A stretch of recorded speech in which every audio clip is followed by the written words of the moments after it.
드디어 기다리던 12화 선공개 영상이 올라왔는데요. 한편으로는 좀 씁쓸한 생각이 들게 하는 영상이기도 했죠. 보영 사건의 용의자로 본격적인 조사가 시작되는 듯 보이는데요. 양흥수가 노상철로부터 조사를 받는 장면이 나왔죠. 노상철은 당시 술자리에 함께했던 사람들에 대해 물어보는데요. 이는 당시 창고에 누가 함께했었냐와도 연결이 되는 질문으로 보이죠. 사전에 현구탁과 입을 맞춘 양흥수가 제대로 말을 할 리가 없을 텐데요. 그는 예상했던 대로 자신과 신추호 그리고 심동민이 함께했다고 얘기를 합니다. 이에 노상철은 그 자리에 현구탁도 함께 하지 않았냐고 추궁을 하는데요. 심동민이 이미 다 말했다고 말이죠. 하지만 양흥수는 이를 극구 부인하며 현구탁을 감싸는 발언을 하는데요. 심지어는 자신 스스로를 비하하는 듯한 발언까지도 서슴지 않습니다. 현구탁은 대학도 못 나오고 가난한 자신들과는 급이 다른 사람이라는 것이죠. 게다가 자신들을 무시하며 사람 취급도 하지 않는 현구탁이 자신들과 어울릴 리가 없다는 것입니다. 이 말은 참 씁쓸하게 들리는데요. 다른 사람도 아닌 스스로가 자신의 급을 나누니 말이죠. 양흥수의 말인즉슨 고창수가 살아있을 때는 상황이 달랐다는 것입니다. 고창수는 지역 유지의 집도 부자였는데요. 이런 고창수는 자신들과 어울리는 것에도 스스럼이 없었고 그렇기에 고창수와 아주 돈독한 사이였던 현구탁 또한 자신들과 함께할 수밖에 없었다는 것이죠. 그러나 그가 죽은 후 상황이 달라졌다는 것입니다. 이런 사람들이 한자리에 어울리며 함께했다는 것도 참 아이러니한데요. 현구탁 또한 병무와 민수를 제자리로 돌려놓으라고 협박하는 신추호의 흥분에 이런 말을 했었죠. 가진 것 없고 못 배운 것들을 사람 취급해 함께 해줬더니 자신과 동급인 줄 안다고 말이죠. 현구탁의 말을 고창수에게 대입해본다면 그 또한 별반 다르지 않을 것 같은데요. 인품으로 보나 부위 기준으로 보나 자식 농사로 보나 뭐하나 현구탁과는 비교할 수 없는 상황이라는 것이죠. 그가 내세울 것이라고는 부유하지 못한 환경에 경찰대 나온 것이 전부입니다. 단지 졸부인 부인을 만나 현재의 집과 땅을 소유하고 있는 것인데요. 그것도 부인 덕 좀 보려고 했는데 너무 일찍 사망하는 바람에 더 이상의 욕망은 채울 수가 없었죠. 무천 마을 사람들은 겉으로 보기에는 참 평온해 보이는데요. 하지만 내면을 들여다보면 하나같이 열등감 덩어리로 보이죠. 그러니 자식들 또한 정우에 대한 열등감으로 가득할 수밖에 없었던 것인데요. 훌륭한 인품의 고창수가 아무리 많은 것을 베풀었어도 겉으로는 고마운 척할 뿐 속으로는 질투로 가득했던 것으로 보입니다. 물론 현구탁도 마찬가지이죠. 고창수와 아주 돈독한 사이로 지냈지만 그를 넘어설 수 있는 그 어떤 것도 없었던 것입니다. 더 참기 힘든 건 바로 이것인데요. 12화 예고편에서 현구탁이 정우에게 삼촌이 잘못했다라고 말하는 장면이 나옵니다. 좀 역겹다는 생각이 들었는데요. 이런 상황에서 어떻게 삼촌이라는 호칭을 사용할 수가 있을까요? 삼촌이라는 작자가 살인 누명을 씌워 10년 옥살이를 하게 만들고 그의 가족을 파멸로 이끌었는데 말이죠. 하지만 선공개 영상 자료를 보면 현구탁의 이 사과 또한 상황을 모면하기 위한 쇼로 보입니다. 그리고 이 미안하다는 말은 자신의 죄를 인정하고 반성하는 것이 아니라 수사를 제대로 하지 못한 부분에 대한 사과로 보이죠. 그는 양흥수가 조사받는 과정을 밖에서 지켜보는데요. 불안한 마음으로 조사 과정을 지켜보던 현구탁은 끝내 자신 이름을 거론하지 않자 안도의 숨을 내쉬죠. 양흥수는 이렇게 상황 판단이 안 되는 걸까요? 죽은 자는 말이 없다고 신추호가 죽고 나자 이제 모든 것을 그에게 다 뒤집어 씌우려는 것으로 보이죠. 양흥수가 지금 행하고 있는 이 모든 행동은 결과적으로 다 현구탁이 지시한 것인데요.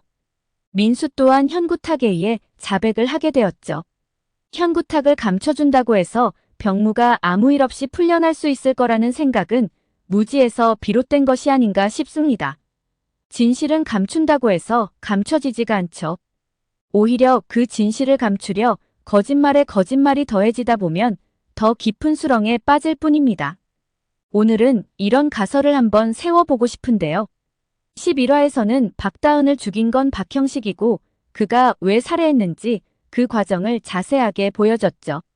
하지만 이 과정에서 의문을 가지게 하는 장면들이 있었는데요. 바로 최나겸의 이해할 수 없는 행동이었죠. 그가 한밤중에 자전거를 타고 박형식의 집을 찾아가는 장면이 있었는데요. 그것도 박다은을 죽일 때 사용되었던 살해도구인 피 묻은 몽키 스패너를 가지고 말이죠. 작가가 이 장면을 넣었을 때는 분명 어떤 의도가 있었을 텐데요. 박다은 죽음과 자신이 아무런 관련이 없다면 목격자로서 핸드폰으로 영상을 녹화하는 건 일반적이죠.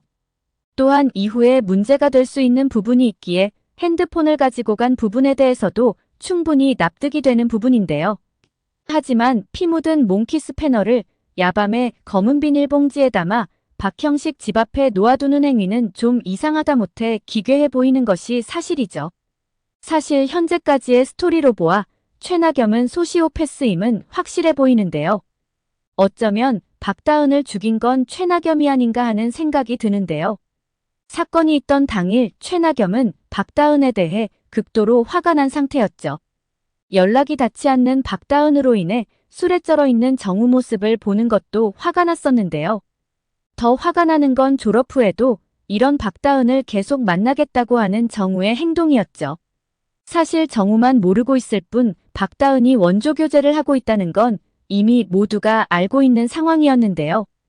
어쩌면 정우도 그러한 사실을 알고 있었을 수도 있지 않을까 하는 생각이 들기도 합니다. 단지 자신이 이 사실을 인정하는 순간 박다은을 보내야 하기에 애써 그 사실을 외면했을 수도 있지 않을까 하는 생각이 들죠. 박다은이 사건 당일 몽키 스패너에 맞아 죽은 것처럼 보였던 것도 사실일 것 같은데요. 박형식은 박다은이 죽은 것으로 오인해 현장에서 도망간 것으로 보이죠.